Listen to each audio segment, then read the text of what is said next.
To birth a star, you need to remove the electrons so the matter can get close to itself.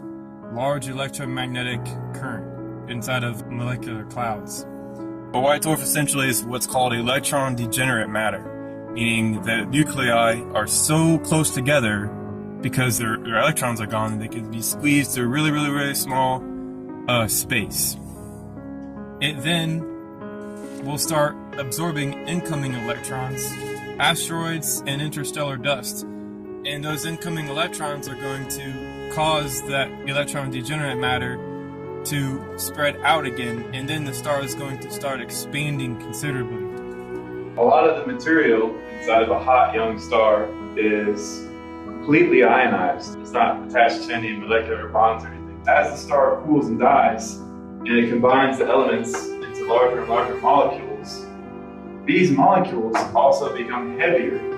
The core is the first object to form as the star evolves, meaning the crust is the last object to form. The star evolves just slow enough to where it can form life. Photosynthesis is one of the very first processes when it comes to the formation of life.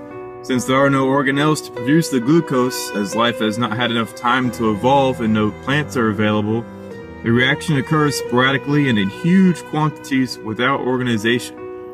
As the star evolves, the reactions, which are more complex, occur more often as the heavier, synthesized molecules sink into the star.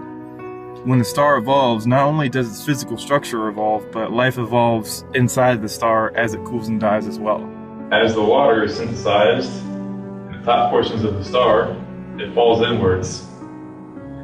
And over time, these outer layers of the star will start evaporating, and the water will just stay put on the surface of that blue dwarf star.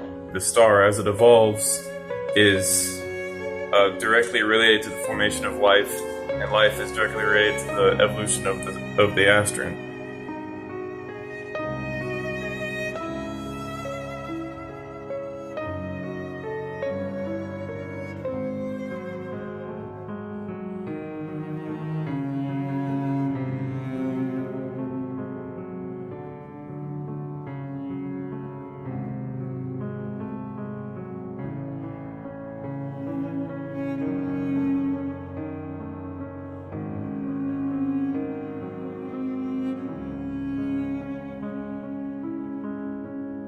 The star needs a strong magnetic field to protect it from its host star.